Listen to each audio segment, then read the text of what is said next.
Estamos de regreso en este espacio de Ricardo Rafael a través del 88.1 de frecuencia modulada y el canal 8.1 de televisión abierta. Además, le reitero nuestro canal de YouTube y, por supuesto, la octava.com. Hemos platicado con usted desde el pasado 24 de diciembre sobre esta situación que se vive en la Embajada de México en Bolivia, la aparición, por supuesto, de cuerpos tanto policíacos como militares a su alrededor, el incremento de estos elementos que ha sido denunciado por el gobierno de Andrés Manuel López Obrador, quien abiertamente ha dicho se están violando nuestras garantías. El gobierno boliviano ha señalado, en la última oportunidad que tuvimos de escucharlos, que fue la propia administración mexicana la que pidió el incremento de este personal, aun y cuando en días antes los funcionarios bolivianos habían señalado que esto se debía para garantizar la seguridad ante la posibilidad, dijeron en ese instante, de que la embajada mexicana fuera víctima de agresiones por parte de un grupo que estaba en contra de la presencia de gente de Evo Morales al interior de esta sede diplomática. Para profundizar más sobre este tema, para analizar más sobre este tópico, qué pasa con México, qué pasa con Bolivia, cómo está la situación en aquella nación sudamericana, realmente se están violentando las garantías de la sede diplomática, hasta dónde puede escalar este conflicto. Se encuentra con nosotros y le agradezco muchísimo de verdad al doctor César Enrique Pineda. Él, por supuesto, es un experto en la materia que nos acompaña aquí en la octava. César, ¿cómo estás? Muy buenas tardes. Buenas tardes, gracias por la invitación. ¿Cómo entender lo que está sucediendo en este momento entre México y Bolivia? ¿Cuál sería el contexto? ¿Cuál sería el entorno en el que se está desarrollando esta historia? Bueno, hay que decir que hay dos enormes fuerzas que están chocando en América Latina. Es, digamos, una fuerza bastante reaccionaria y de derecha que gobierna una buena parte de estados latinoamericanos y una fuerza social encabezada por presidentes progresistas, por partidos progresistas, hay que decir de una izquierda bastante moderada y reformista, eh, que frente al fracaso de alguna manera del neoliberalismo tomó el apoyo popular y se enfrentan entre sí estas dos fuerzas, no necesariamente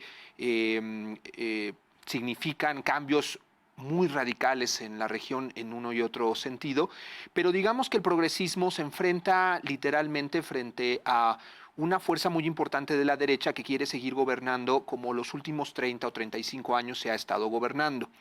De un lado tenemos este conflicto, digamos, que atraviesa América Latina, es lo que ha hecho crisis política en Bolivia, y de alguna manera al gobierno de Evo Morales se ha sumado el apoyo de también un gobierno que podemos catalogar de progresista, de Andrés Manuel López Obrador. Esta tensión es el origen, de alguna manera, de lo que ahora ya es un conflicto diplomático, porque es precisamente un conflicto que aparece frente a la crisis política a partir de las elecciones en Bolivia en pasado noviembre y que se escala hasta la renuncia y el asilo de Evo Morales en México, hoy en Argentina. Entonces, digamos que de alguna manera estructuralmente esas fuerzas están en pugna. Por supuesto, tienen proyectos que en algunos sentidos sí son sumamente distintos y en otros, hay que decirlo, convergen. Esta es la raíz estructural, de alguna manera, de este conflicto. El gobierno de Bolivia, con esta mujer al frente, Yanina Áñez, si no mal recuerdo, ¿es un gobierno producto, tú lo clasificarías así, de un golpe de Estado, de una acción por parte de los militares? Porque recuerdo muy bien esta imagen en televisión nacional allá en Bolivia de los militares sugiriéndole a un presidente en funciones y que tendría todavía que mantenerse en el poder hasta el próximo año, que se fuera. ¿Es producto precisamente de esta acción militar? ¿Es respaldada por estas fuerzas ultraconservadoras que están ahí en Bolivia y que incluso, me parece en alguna ocasión lo platicábamos tú y yo en radio, hicieron a un lado a esa derecha académica? Así es. Lo que sucedió en Bolivia y la crisis postelectoral que terminó pues con el colapso del gobierno de Evo Morales es un fenómeno complejo. Hay que decir que tiene al menos tres componentes, tres críticas esta caída de Evo Morales. Un componente desde la derecha, como tú bien lo ubicas, es una presidenta que representa a los sectores más conservadores de Bolivia, más racistas, más violentos y más que utilizan al Estado de manera facciosa. Es obvio que se ha utilizado al Estado de manera política, saltando las leyes, persiguiendo a lo que antes gobernaba, que era el movimiento al socialismo. En fin, es un sector que criticó a Evo Morales desde la derecha. Un segundo sector que criticó a Evo Morales y salió a las calles, encabezado por Mesa. Es una oposición más liberal, más de centro, más ambigua también diría yo, pero que tenía reivindicaciones de alguna manera legítimas, en el sentido sobre todo de esta controvertida reelección de Evo Morales por encima del plebiscito de 2016. Y por último hay una izquierda, esto es importante, también quizá la menor de estas fuerzas sociales que estoy mencionando, que criticaba a Evo Morales por su proyecto que, si bien ha traído beneficios económicos para toda la población, ha sido a costa de un modelo extractivista y un modelo estatista que sí ha concentrado el poder. Entonces, digamos que en lo que sucedió en la crisis postelectoral en Bolivia, reunió de alguna manera a todos, un consenso, por decirlo así, en contra de Evo Morales, con una fuerza, también hay que decirlo, y esto reconocerlo del propio expresidente Evo Morales, con una fuerza social muy importante. Es decir, un presidente que había sido votado hasta más del 60%, no se explica de alguna manera esta tesis del fraude, en el sentido de que no es un presidente impopular, no es una fuerza social reducida, no es una fuerza que represente Evo Morales minoritaria, que se haya enquistado en el poder, sino evidentemente una fuerza mayoritaria, el mayor partido político en Bolivia. Y en ese sentido hay que decir que, solo regresando a esta primer fuerza que hoy gobierna Bolivia, es obvio, digamos, que hay un patrón hasta hoy que llega hasta la Embajada de México de actuación, digamos, muy claramente de complot, ahí sí hay que decirlo, de un patrón que concuerda con las acciones de golpe de Estado. Es decir, el reconocimiento de Donald Trump prácticamente enseguida, el reconocimiento de las Fuerzas Armadas y acompañándolas simbólicamente en su toma de posesión. Es decir, hay una serie de señales, además de violencia represiva, que si no todas las fuerzas que he mencionado actuaron como golpistas, por supuesto este sector representado por la derecha boliviana, racista y clasista, actuó en conformidad, actuó frente a un plan para apoderarse de la presidencia de Bolivia, del poder del Estado, y esto es la definición de un golpe, un pequeño grupo que confabula para quedarse con el poder. Y yo diría, en ese sentido y en ese grupo, por supuesto que hubo un complot en contra de Evo Morales. ¿Regresamos entonces en América Latina a la historia? ¿Regresamos la historia en un momento dado? ¿O estamos lejos todavía de esas épocas de los 70s, de los 50s, 60s, en donde los militares definían lo que pasaba? Creo que hay una nueva modalidad del golpeteo en estas dos grandes fuerzas que yo mencionaba, entre una derecha claramente neoliberal, que tiene un proyecto de mantener el mismo modelo económico, y las fuerzas progresistas encabezadas por una serie de partidos que se asumen de izquierda, aunque tienen políticas también liberales en lo económico, hay que decirlo. En ese sentido, creo que el papel de los militares por ahora, y esto es, digamos, positivo, se ha mantenido a la saga. Es decir, han sido, desde esta tesis también que hemos manejado en otros medios de comunicación, una tesis de golpe suave, es decir, otros medios por los cuales apoderarse del Ejecutivo, otros medios para manipular la Constitución. Esto sucede en Brasil, esto sucedió también en Argentina, en Bolivia, esencialmente mecanismos de corte político, de corte judicial para apoderarse del Estado, ¿no? Y en ese sentido, digamos, la modalidad del viejo golpe de Estado a la usanza de que literalmente los militares tomaran el poder pareciera que han quedado atrás. Esto es sumamente positivo, pero es sumamente engañoso pensar que el patrón que hemos vivido en América Latina, incluyendo el de Evo Morales, signifique un avance democrático. Lo que le sucedió al gobierno del MAS, a pesar de sus terribles errores, siendo también críticos desde una posición de izquierda y desde una posición académica de los excesos del gobierno del MAS, lo cierto es que es inaceptable que se pueda tomar el poder así, que hoy se gobierne así y que un gobierno de transición, o que debería ser simplemente un gobierno de transición hacia las nuevas elecciones, esté tomando una serie de medidas que son prácticamente de un gobierno electo y que además son medidas represivas, medidas persecutorias, medidas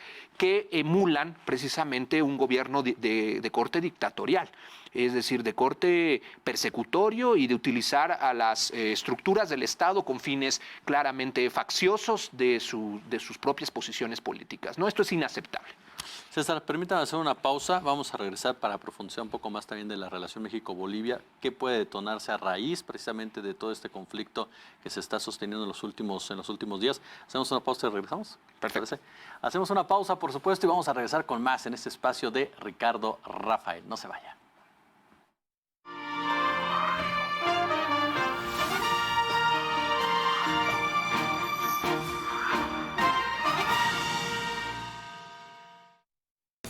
Damas y caballeros, yo soy Edgar Fernando Cruz de 88.1 Radio Centro.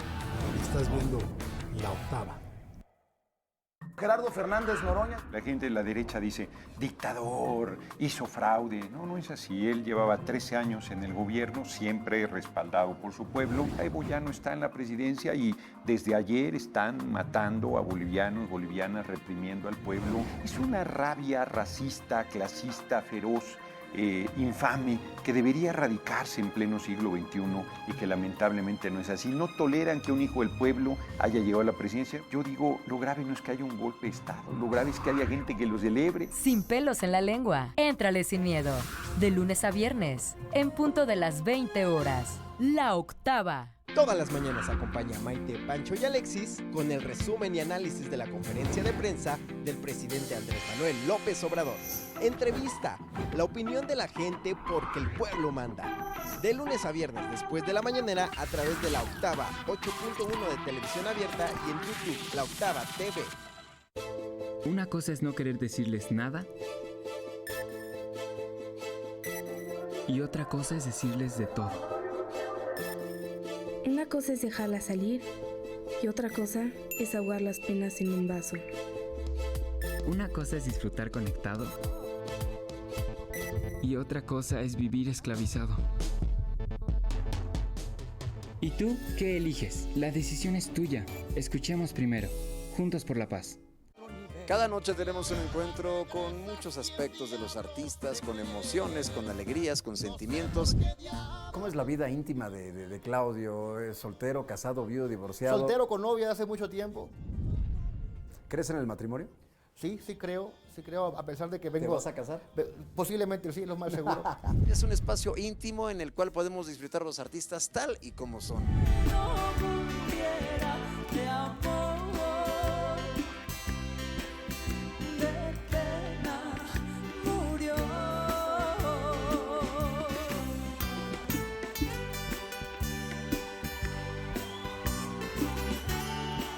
Toda una puesta en escena en un ambiente íntimo solo para ustedes en las noches de Bohemia.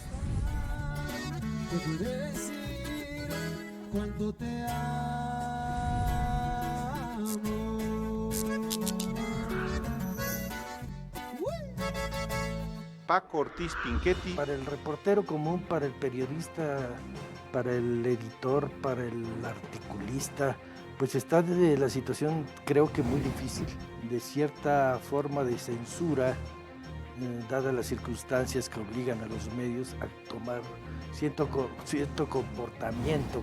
Su única salida, desde su punto de vista, es alinearse a un gobierno nuevo. Del mejor análisis de los temas públicos, los periodistas.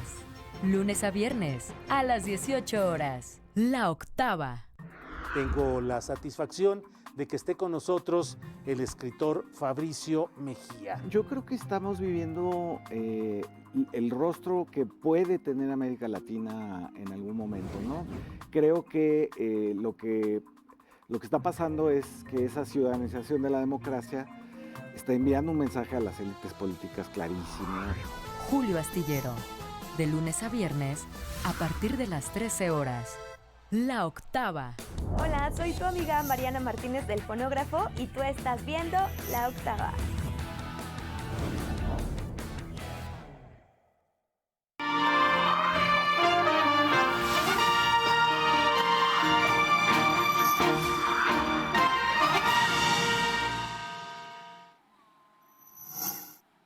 Estamos de regreso aquí en el espacio de Ricardo Rafael y seguimos platicando con el doctor César Enrique Pineda. César, el tema de la embajada de nuestro país en Bolivia, ¿México cumple o no está cumpliendo con su papel al darle asilo a estas personas que eran cercanas a Evo Morales y qué es lo que ha generado la molestia, por lo que entendemos, de distintos grupos del gobierno boliviano? ¿Cuál es el papel que tendría que jugar México en ese entorno? Bueno, hay que ver y reconocer que el gobierno de López Obrador ha tomado, por supuesto, posición muy clara en torno del gobierno de Evo Morales y ha acusado de gobierno de facto al nuevo gobierno de Bolivia. Esto le molesta mucho al gobierno boliviano, por supuesto, pues porque, digamos, deteriora su legitimidad, siendo ahora México una de las voces, ¿no?, que se ha legitimado por su enorme votación, por ser López Obrador, digamos, un presidente popular, etcétera.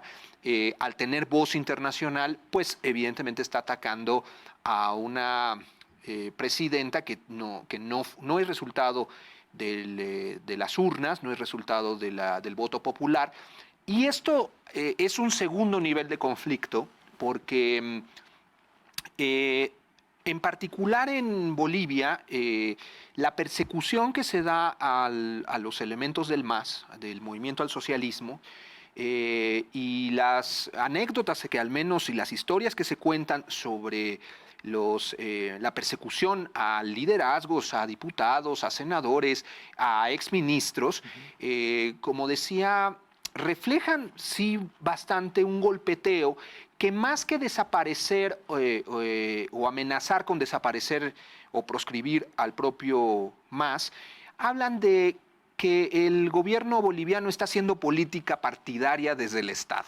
Es decir, quiere que lleguen a las elecciones el movimiento al socialismo lo más debilitados posibles, lo más ilegítimo posibles, ¿no?, lo más desorganizados posibles para ganar, en todo caso en una segunda vuelta, porque ya las elecciones y los sondeos anuncian que el MAS de nueva cuenta va en los sondeos en primer lugar. Y esto es lo que es inaceptable, es decir, más allá de la formalidad, de alguna manera institucional, por supuesto que dos cuerpos diplomáticos y dos estados deben guardar entre sí, lo que hay detrás es el uso faccioso, como ya había mencionado, pero en este caso para ganar las elecciones en Bolivia. Y entonces, de alguna manera, México queda atravesado por esta situación, que es la pelea entre la derecha y la izquierda bolivianas, ¿no?, y el gobierno mexicano tomando postura institucional por el gobierno de Evo Morales, queda atravesado por ello. Y entonces todo el conflicto por la embajada, en efecto es inaceptable porque se dice que hay de los 9, ¿no?, que están adentro de la embajada, hay 9 personajes, 9 exministros o liderazgos del viejo gobierno de Morales, tienen órdenes de aprehensión, pero incluso el propio Evo Morales se le ha señalado con una orden de aprehensión. Esto es un poco ridículo, o sea, al menos en América Latina los argumentos y las acusaciones que se hacen a un gobierno que estaba en funciones apenas hace unos meses, que se le consideraba legítimo por todas las instituciones internacionales, ¿no?, que se le consideraba legítimo también por la oposición y también por la asamblea y los representantes de otros partidos, ahora son demonizados, ¿no? Y es claramente, digamos, esta secuencia persecutoria la que no cuadra, digamos, con con el discurso de, digamos, de la presidenta de Bolivia y de sus ministros. Su ministro de Seguridad Interior, ministro del Interior, que ha sido durísimo, amenazante, duro, militarista, persecutorio, no tiene de alguna manera bases para amenazar sobre todo a México. Ahora, en ese sentido, el conflicto de la embajada, digamos, es solo la representación de esa pugna interna en Bolivia que busca desestabilizar al MAS, pero también, de alguna manera, el gobierno boliviano ahora quiere frenar al gobierno mexicano, pues porque deteriora, como decía, su legitimidad y sobre todo le dio voz a Evo Morales y a su vicepresidente Álvaro García Linera, ¿no? Entonces, de alguna manera, es este juego político lo que está en esa embajada, detener y silenciar lo más posible al gobierno mexicano, ¿no? En el contexto internacional, debilitar al partido de izquierda que contenderá en las elecciones. En fin, son este tipo de juegos, creo, lo que está detrás del conflicto en la embajada. El papel del gobierno mexicano. Hoy por la mañana decía Andrés Manuel López Obrador, no vamos a caer en provocaciones. Decía Marcelo Ebrard, cerrar la embajada sinceramente nos parece un exceso porque hay muchos mexicanos viviendo por allá. ¿Se puede prever que se escale este conflicto o cuál debe de ser el papel de México en todo este escenario? Yo creo que el gobierno mexicano sí ha tomado una postura mesurada, ¿no? Bastante racional. Me asombraba también esto de llevarlo muy institucional, incluso con la idea de llevarlo a instancias internacionales, ¿no? De que se revise en términos de si hay violaciones al derecho internacional y al derecho diplomático. Me parece una posición adecuada del gobierno mexicano. Creo que México, como comentamos en alguna ocasión que conversábamos en radio, se jugó de alguna manera una carta muy importante, quizá una de las más importantes de su gobierno, en asumirse como parte de una izquierda internacional y de asumirse como protector del gobierno de Evo Morales, ¿no? Y del personaje como tal, que en efecto creo que sí estaba en riesgo, creo que no es solo discursivo, y que creo que el derecho al asilo y en estas condiciones de inestabilidad política, creo que sí justificaron la actuación del gobierno mexicano. Ahora, el gobierno mexicano no debería llevar efectivamente más allá el conflicto. Finalmente hoy Evo Morales está en Argentina, está planificando prácticamente la elección, cómo su partido va a ir y contender, los nuevos candidatos, y finalmente hay para bien o para mal, una especie de pacto en Bolivia de la ultraderecha y la izquierda en las propias espacios de representación popular para caminar hacia la elección. Esto ha mantenido en las últimas semanas una especie de tregua, y hacia allá tendría que empujar tanto el gobierno mexicano y yo esperaría que el gobierno boliviano también, es decir, que guardara la mesura. Las declaraciones son fuertes también, ¿no? Le están diciendo que el gobierno mexicano miente, que la Cancillería miente, en torno de temas, es un conflicto muy desaseado, ¿no? Es decir, quién dijo, quién no dijo, quién pidió la policía. Es lamentable, efectivamente, el papel diplomático que está jugando Bolivia, no están jugando a la altura, y este conflicto esperemos que no se escale. Andrés Manuel López Obrador creo que no debería seguir de alguna manera apuntando, aunque ha sido precisamente el gobierno de Bolivia quien, persiguiendo y hostigando de alguna manera a los liderazgos del MAS, ha provocado esta nueva sesión de conflicto, ¿no? César, y aprovechando tu presencia y ampliándolo un poco más, después de ver lo que es Chile, Ecuador, Perú, Bolivia, incluso si no está dentro de América Latina, pero está en el Caribe, Haití, ¿se necesita reinventar este continente? Estados Unidos genera mucha polémica por el tipo de personaje que está al frente de este país, pero necesitamos reinventar América Latina y el Caribe. Se acabaron ya esas viejas fórmulas. Totalmente. Es decir, la crisis que se vive en América Latina, con todas estas explosiones sociales, son la crisis de un modelo no solo económico, que por supuesto tiene sus bases económicas. La gente, por ejemplo, en Chile está cansada, tiene buenos niveles económicos, pero está cansada de estar endeudada, está cansada de vivir en una sociedad competitiva, está cansada de mandar a sus hijos a estudiar la universidad mejor a Buenos Aires, porque es más barato pagarle un departamento en Buenos Aires, en otro país, que pagar la universidad en el propio Santiago. Es decir, esta asfixia a la que llevó el modelo económico tiene además su reflejo y su traducción política en gobiernos que llevaron a la gente al límite, que llevaron a la gente a decir ya basta. Es un movimiento de indignación continental. En Colombia, en Chile, son gobiernos que llevaron a la gente al hastío por ser gobiernos totalmente insensibles con lo que estaba sucediendo. Son malos gobernantes en ese sentido porque finalmente no solo el manejo o la cualidad de un gobernante tiene que ser manejar políticas técnicas, sino saber qué es lo que necesitan los ciudadanos, los pueblos, las organizaciones, y este desprendimiento total que, por ejemplo, hoy es muy claro con el discurso del presidente Piñera en Chile, ¿no? Es prácticamente un discurso delirante que dice que la represión se grabó en otros países, que es una conspiración, que no vimos a los carabineros, ¿no? Así es. En una secuencia de imágenes que hemos visto en toda América Latina, donde evidentemente hay una represión durísima. Hay más de 350 personas que han perdido uno o dos ojos frente a la represión del cuerpo represivo más entrenado de América Latina.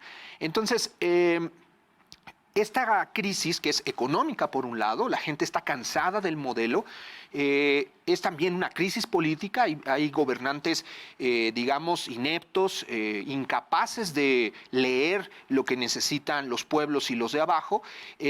Significa un cierre de los últimos 30 o 40 años que se ha gobernado más o menos así. Después de las transiciones a las democracias, después del cierre de las dictaduras, la promesa de la democracia fundada en el modelo económico neoliberal auguraba crecimiento para todos, auguraba bienestar, auguraba estabilidad, y bueno, hoy tenemos a América Latina en llamas. Si no se reinventa la democracia en América Latina, si no se piensan los límites de las sociedades de mercado, América Latina seguirá siendo un polvorín. Se necesita reinventar no solo el modelo económico, sino la gente está exigiendo hoy, como en Chile y como en varios lugares, participación política de las mujeres, participación de los pueblos indígenas, bajo nuevas fórmulas que no son incluso la de los viejos partidos políticos. César Pineda, experto, usted lo acaba de escuchar y observar. César, un placer recibirte aquí en La Octava. Muchísimas gracias por la invitación, cuando gusten. Gracias. Vamos a hacer una pausa y vamos a regresar, por supuesto, con mucho, pero con mucho más aquí en el espacio de Ricardo Rafael. Yo soy Jesús Escobar Tobar. Una pausa y regresamos.